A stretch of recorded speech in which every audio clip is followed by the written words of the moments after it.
हम एक ऐसे संसार में रह रहे हैं जहां ना सिर्फ संक्रमण है, परंतु उसके साथ हमारी मानसिकता भी दूषित हो जाती है। चारों तरफ जो शैतान का प्रभाव है, चारों तरफ जो अंधकार की शक्तियां हैं, वो कहीं ना कहीं हमारी मानसिकता को दूषित करती हैं, हमारी मानसिकता में जहर घोलती हैं।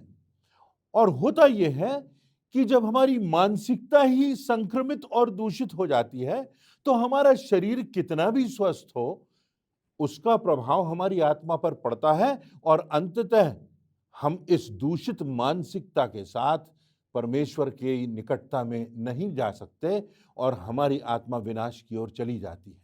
आज बहुत आधारभूत बातों पर मैं चर्चा करूंगा। किस प्रकार से हम अपनी मानसिकता को शुद्ध रख सकते हैं, सब प्रकार के संक्रमण से, सब प्रकार के प्रदूषण से, आत्मिक प्रदूषण, सामाजिक प्रदूषण, इन सब से बचा करके रख सकते हैं। प्रभु यीशु मसीह ने हमको बहुत सीधी और सरल शिक्षाएं दी हैं जो सामान्य बच्चे भी समझ सकते हैं। और आज हम इसी बात पर अपना ध्यान केंद्रित करेंगे कि प्रभु यीशु मसीह ने हमसे क्या कहा है कि हम सही रास्ते पर चलें, हमारी सोच सही हो, हमारा व्यवहार सही हो, हमारे संबंध सही हो। तो सबसे पहली बात जिस पर हम विचार करेंगे वो ये कि मसीही जीवन में जो बात प्रमुख है वो ये है कि हमें पहल करना है, हमें प्रोएक्टिव बनना है।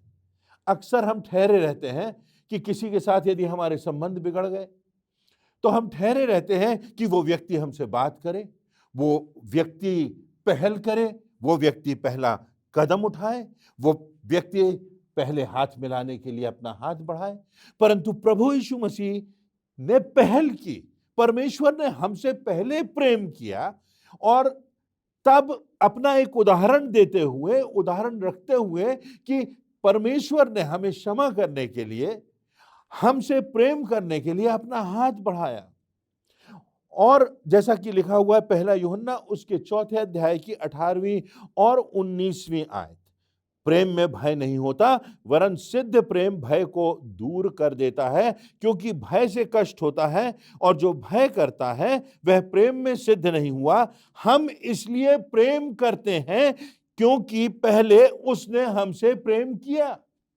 हम इसलिए प्रेम करते हैं क्योंकि उसने हमसे पहले प्रेम किया और इसलिए हमें दूसरों से पहले प्रेम करने के लिए हाथ बढ़ाना है, प्रयास करना है, एक दूसरे को क्षमा करना है, प्रोएक्टिव बनना है इन बातों में जो प्रभु यीशु मसीह ने हमारे लिए की।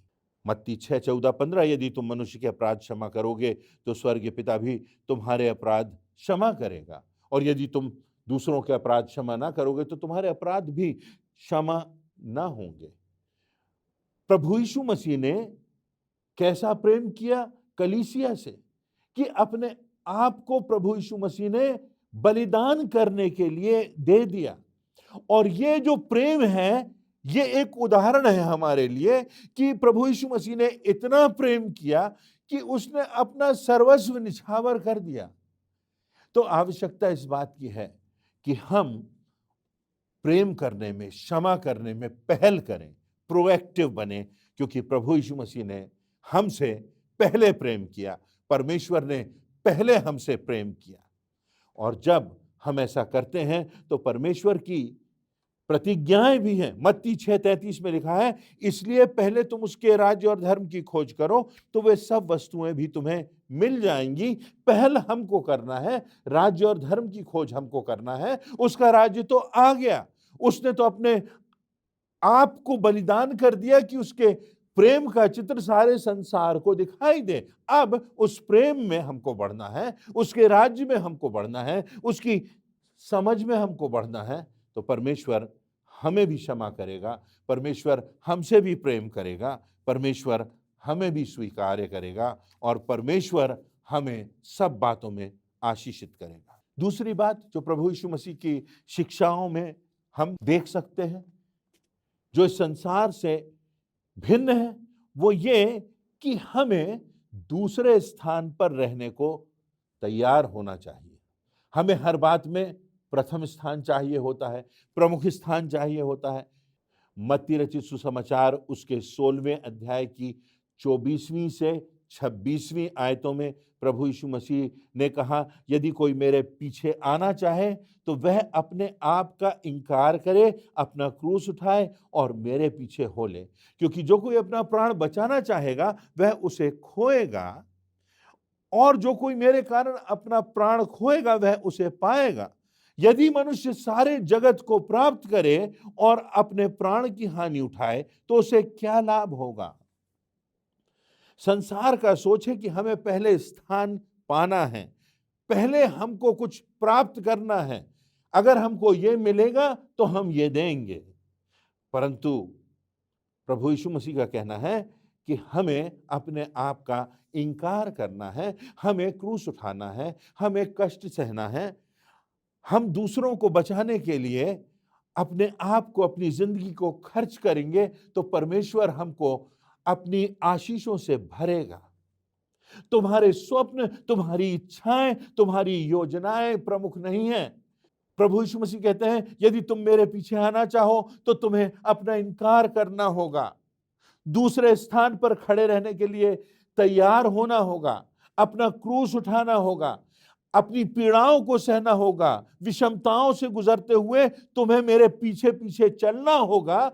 कष्ट उठाने के साथ साथ, क्रूस उठाने के साथ साथ तुमको बढ़ते जाना होगा।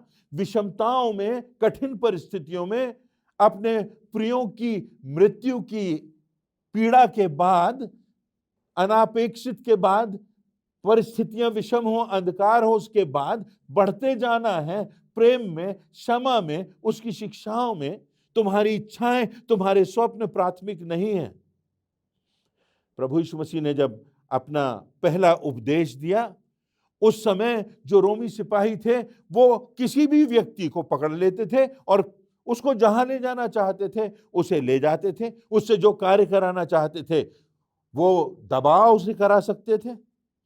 और प्रभु यीशु मसीह कहते हैं कि अगर तुम्हें कोई बेगार में 1 कोस ले जाए तो 2 कोस चले जाओ, यदि कुर्ता मांगे तो 2 भी दे दो। अपने बैरियों से प्रेम रखो, अपने सताने वालों के लिए प्रार्थना करो।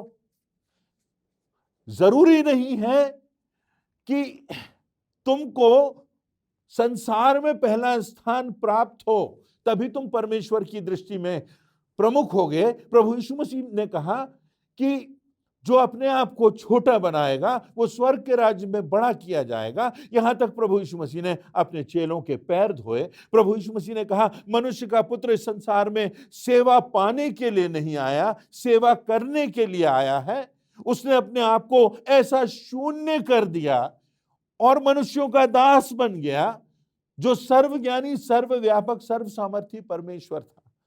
तो क्या हम उस भाव से इस संसार में जी सकते हैं कि हम अपने आप को छोटा बनाएं, हम अपने आप को विनम्र बनाएं, हम अपने आप को दूसरों की सेवा के लिए छोटा ना समझें, हम किसी भी प्रकार से दूसरों के काम आ सकें, परमेश्वर की सेवा कर सकें, तो हम उसके लिए तैयार रहें। हमें इस बात का एहसास हो कि हम पर दबाव डाला जा रहा है, हमारे साथ दुर्व्यवहार किया जा रहा है, हमारे साथ दुश्मनी की जा रही है, परंतु फिर भी हम प्रार्थना करते रहें, हम में सहनशीलता बनी रहे, हम अपना प्रेम प्रदर्शित करते रहें, हम में प्रभु यीशु मसीह की शोभा दिखाई दे। तीसरी बात जो प्रभु यीशु मसीह ने कही वो सकरे रास्ते पर चलने की बात। सकरे रास्ते पर, चौड़ा है एक मार्ग जो संसार का मार्ग है। वचन बताता है कि 2 मार्ग हैं, एक चौड़ा मार्ग है, संसार का मार्ग है, सांसारिकता का मार्ग है, जो कि समझौते का मार्ग है। और अधिकांश लोग संसार के उसी मार्ग पर चलते हैं जहां यश मिले, जहां वैभव मिले, जहां धन मिले, जहां संपन्नता मिले, जहां ऊंचा पद मिले। परंतु सकरा है वह मार्ग जो मंजिल की ओर जाता है, जो परमेश्वर के धाम की ओर जाता है, जो हमें अपने पिता के घर में पहुंचाता है, जिसे मृत्यु भी नहीं रोक सकती, जिसे कोई संक्रमण भी नहीं रोक सकता, जिसे कोई त्रासदी भी नहीं रोक सकती। वो मार्ग जिस पर चलने से हम मृत्यु पर भी विजय प्राप्त कर सकते हैं, वो प्रभु यीशु मसीह का मार्ग, वो सकरा मार्ग, वो क्रूस उठाने का मार्ग, वो पीड़ा सहने का मार्ग, वो तिरस्कार सहते हुए भी दूसरों को सम्मान देने का मार्ग, वो शत्रुओं से प्रेम करने का मार्ग, वो अपराधियों को क्षमा करने का मार्ग, वो अपने शिष्यों के पैर धोने का मार्ग, वो अपने आप को छोटा और विनम्र बनाने का मार्ग। मत्ती 7:13-14, सकेत फाटक से प्रवेश करो, क्योंकि चौड़ा है वह फाटक और चाकल है वह मार्ग जो विनाश को पहुंचाता है, और बहुतेरे हैं जो उसमें प्रवेश करते हैं। क्योंकि सकेत है वह फाटक और सकरा है वह मार्ग जो जीवन को पहुंचाता है, जिसमें अनंत जीवन पाया जाता है। और इसलिए हमको निर्णय करना है कि हमको किस मार्ग पर चलना है, संसार के रास्ते पर चलना है या हमको परमेश्वर के रास्ते पर चलना है, हमको कहाँ जाना है। रॉबर्ट फ्रॉस्ट, जो कि अंतर्राष्ट्रीय कवि हुए हैं, उन्होंने एक कविता लिखी है जिसको हिंदी में अनुवाद करने का मैंने प्रयास किया है, जो कुछ इस प्रकार से है। जीवन में यात्रा करते करते पहाड़ों की तराई में मैं दोराहे पर पहुंच गया। मुझे एक निर्णय करना था, एक रास्ता चुनना था, जिस पर आगे बढ़ना था। मैंने दोनों राहों पर दूर तक दृष्टि डाली। एक राह व्यस्तता भरी थी, हरियाली से घिरी थी, दूर तक सब ठीक दिखाई पड़ता था, परंतु थोड़ा पार पहुंचने के बाद कुछ धुंधल का था। मोड़ के बाद मानो उस रास्ते का समापन हो जाता है। फिर दूसरी राह नजर आई। बहुत थोड़े से थे जो इस पर चलते थे। वो बड़े थके टूटे और परेशान से लगते थे। इस राह में कोई आकर्षण नहीं थे, कोई रंग नहीं था, कोई छांव नहीं, पर कुछ तो था जो मुझसे कहता था कि यही तो है वही रास्ता जो मंजिल तक जाता है, तुझे उस परमेश्वर तक पहुंचाता है। और मैंने कुछ देर सोचा समझा और मैं इसी रास्ते पर बढ़ गया जिस पर बहुत थोड़े यात्रा करते थे। जानता था कि अब कभी जिंदगी में दोराहे पर नहीं आऊंगा, बस आगे ही बढ़ता जाऊंगा। इस कठिन राह पर चलते चलते मुझे मंजिल मिल गई और जीवन के आगे की राह जो मृत्यु के पार जाती है, वह भी मुझे प्राप्त हो गई। हम किस रास्ते पर चल रहे हैं, चौड़े रास्ते पर या सकरे रास्ते पर?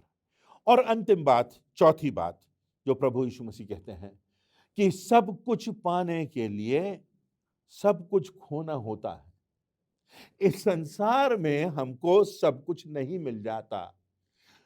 अभागे हैं वो लोग जो सोचते हैं कि इसी संसार में सब कुछ प्राप्त हो जाएगा।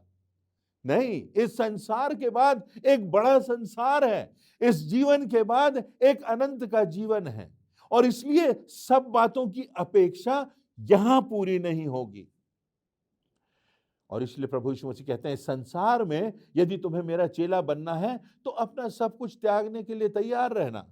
लूका रचित सुसमाचार उसके 14वें अध्याय की 33वीं आयत में लिखा है, इसी रीति से तुम में से जो कोई अपना सब कुछ त्याग ना दे वह मेरा चेला नहीं हो सकता। सब कुछ त्याग ना दे, अगर तुम त्यागने को तैयार नहीं हो तो मेरे योग्य नहीं हो। मात्र परंपराएं और चढ़ावा और इसको धर्म समझ लेना, ये रिचुअल्स और अपनी औपचारिकताएं पूरा करके इन्हें धर्म समझ लेना, ये संस्कार हैं, ये परंपराएं हैं, इन्हीं को पूरा करना है। परंतु प्रभु यीशु मसीह ने सब कुछ त्याग दिया। लिखा है, वो राजाओं का राजा, वो प्रभुओं का प्रभु, जो आदि से था, जिसका कोई अंत नहीं, आदि में जिसने इस सृष्टि की रचना की, वो राजाओं का राजा, वो प्रभुओं का प्रभु इस संसार में आ गया। उसने स्वर्ग का सिंहासन मेरे और आपको बचाने के लिए छोड़ दिया। दूसरे राजा आए, उन्होंने राज्यों को जीतने का प्रयास किया, उन्होंने अपने झंडे गाड़ने का प्रयास किया, उन्होंने अपनी सीमाओं बढ़ाने का प्रयास किया, उन्होंने अपनी ताकत दिखाने का प्रयास किया, उन्होंने अपनी सेनाओं को बढ़ाया। परंतु प्रभु यीशु मसीह आए अपना सब कुछ देने के लिए, अपना जीवन तक बलिदान कर दिया ताकि हमको जीवन मिले, हमारे पापों से हमको छुटकारा मिले। हमारे पापों की कीमत अपना निर्दोष लहू बहाकर प्रभु यीशु मसीह ने चुका दी। हमें कांटों का ताज मिलना था, तो वो प्रभु यीशु मसीह ने पहन लिया ताकि हमें महिमा का मुकुट मिल जाए। उसने अपमान सह लिया कि हमें सम्मान मिल जाए। वो सबका दास बन गया ताकि हम एक दिन स्वर्ग में उसके साथ राज्य कर सकें। ये बातें प्रभु यीशु मसीह हमको सिखाते हैं कि इस संसार में अपनी मानसिकता को संक्रमित मत होने दो।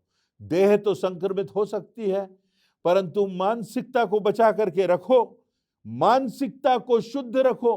मानसिकता में ये बातें स्पष्ट रहें कि परमेश्वर का रास्ता कैसा है। पहल हमको करना है प्रेम करने के लिए, क्षमा करने के लिए, एक दूसरे को उठाने के लिए, एक दूसरे को आगे बढ़ाने के लिए पहल हमें करना है, क्योंकि परमेश्वर ने पहल की प्रेम करने के लिए, क्षमा करने के लिए, अपना सर्वस्व दे दिया। प्रभु यीशु मसीह की मृत्यु हुई, उसका स्वर्गारोहण हो गया, और जो चेले थे वो तितर बितर होकर परमेश्वर का संदेश सुनाने लगे, सारे संसार में फैल गए। यूहन्ना का एक शिष्य था और वो आगे चल करके पॉलीकार्प के नाम से जाना गया, और जो पॉलीकार्प था वो अंत में चल के धर्माध्यक्ष बन गया। उसका विश्वास बहुत मजबूत था, उसने प्रभु यीशु मसीह की गवाही दी थी। उसको मना किया गया था कि अगर वो प्रभु यीशु मसीह का प्रचार करेगा तो उसके जीवन का समापन भी हो सकता है। परंतु ये जो पॉलीकार्प था, ये कट्टरता से प्रभु यीशु मसीह का अनुगमन करता था। इस पॉलीकार्प ने प्रभु यीशु मसीह का झंडा दूर दूर तक फहराया था, प्रभु यीशु मसीह की गवाही दी थी, और उसने कहा था मैं जहां जाऊंगा प्रभु यीशु मसीह के प्रेम का को लेकर के जाऊंगा, उसकी क्षमा को लेकर के जाऊंगा, उसके उद्धार का मार्ग सबको बताऊंगा ताकि किसी की आत्मा का विनाश ना हो। और तब एक दिन आता है जबकि इस पॉलीकार्प को गिरफ्तार कर लिया जाता है, और इससे कहा जाता है कि तुम परमेश्वर के वचनों को, इस प्रभु यीशु मसीह की गवाही देने को रोक दो, नहीं तो तुम्हारी जान ले ली जाएगी। और तब समय आता है कि एक दिन पॉलीकार्प को एक भारी स्टेडियम के बीच में खड़ा कर दिया जाता है। हजारों लोग भरे हुए हैं, वहां पर देख रहे हैं कि इस व्यक्ति ने प्रचार किया है, इस व्यक्ति ने प्रभु यीशु मसीह के प्रेम की बात की है, इस व्यक्ति ने प्रभु यीशु मसीह के बलिदान की बात की है, इस व्यक्ति ने कहा है कि जीवन के अंतिम समय तक हमें प्रभु का क्रूस उठा करके चलना है। आज उसकी परीक्षा का समय है। आज देखना है कि उसका विश्वास कितना खरा था, कितना सच्चा था। और तब चारों ओर से आवाजें आती हैं, कुछ उसके पक्ष में, कुछ उसके खिलाफ। कुछ प्रभु यीशु मसीह का नाम धन्य कहते हैं और कई प्रभु यीशु मसीह के नाम को कलंकित करते हैं, अपशब्द कहते हैं। स्टेडियम भरा हुआ है, हजारों लोग बैठे हुए हैं, बीच में पॉलीकार्प को लाया जाता है। तलवार लिए हुए सैनिक खड़े हैं और तब उससे कहते हैं कि पॉलीकार्प, ये समय है कि तुम प्रभु यीशु मसीह का अपमान करो, इस प्रभु यीशु मसीह को डिनाय करो, इस प्रभु यीशु मसीह के लिए अपशब्द कहो और कहो कि जो कुछ मैं कहता रहा वो सब ढोंग था, वो सब झूठ था, और तब तुम बचा लिए जाओगे, तुम्हारी जिंदगी बच जाएगी, नहीं तो तुम्हारा सिर कलम कर लिया जाएगा। पॉलीकार्प खड़ा होता है और ये बात इतिहास के पन्नों में स्वर्णाक्षरों से लिखी हुई है कि पॉलीकार्प कुछ देर खामोश रहता है, अपनी आंखें ऊपर उठाता है और कहता है, जिस प्रभु ने मेरे अपराधों को क्षमा किया है, जिस प्रभु ने मुझे अनंत जीवन की आशा दी है, जिस प्रभु ने मेरी जिंदगी को बदल दिया, जिस प्रभु यीशु मसीह ने मेरे गुनाहों को क्षमा किया, मुझे उस ग्लानि से मुक्त किया और अनंत जीवन की, स्वर्ग की निश्चितता दी है, मैं कैसे उस प्रभु यीशु मसीह के नाम को धूमिल करूं? मैं उस प्रभु यीशु मसीह का सम्मान करता हूं। वो मेरा प्रभु है, वो मेरा मसीहा है और वो आज भी जीवित है, और मैं उस प्रभु यीशु मसीह का जय जयकार करता हूं, उसके नाम को धन्य कहता हूं। प्रभु यीशु मसीह की जय हो, प्रभु यीशु मसीह की महिमा हो। और उसके तुरंत बाद सैनिक तलवार चला करके उसके सिर को उसके धड़ से अलग कर देते हैं। स्टेडियम में खामोशी छा जाती है और चारों तरफ उस पॉलीकार्प का जो लहू बहता है, वो लहू उस पॉलीकार्प की मृत्यु की नहीं, परंतु प्रभु यीशु मसीह के द्वारा दिए हुए जीवन की, क्षमा की और अनंत जीवन की गवाही बन जाता है। और आज भी ये गवाही ऐतिहासिक दस्तावेजों में स्वर्ण अक्षरों में दर्ज है, मुझे और आपको आज भी प्रेरणा देती। हमको अपना क्रूस उठाने के लिए तैयार रहना है, हमको पीड़ा सहने के लिए तैयार रहना है, हमको प्रभु यीशु मसीह के उदाहरण का अनुगमन करना है। अगर उसका अपमान हुआ तो हमें भी अपमान सहने के लिए तैयार रहना है। अगर उसको मारा गया, पीटा गया, कुचला गया, उसके साथ अन्याय हुआ, तो उसके नाम की महिमा के लिए हमें भी उन बातों के लिए तैयार रहना है।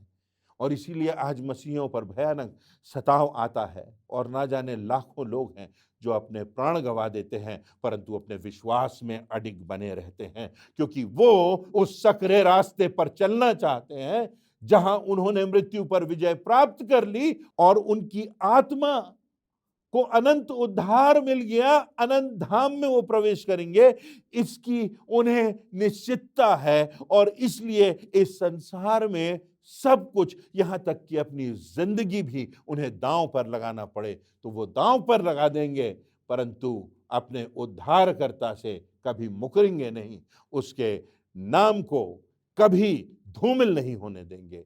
ऐसा विश्वास हमारा होना चाहिए। प्रभु यीशु मसीह ने ना सिर्फ ये शिक्षा दी पर उसको जी करके दिखाया।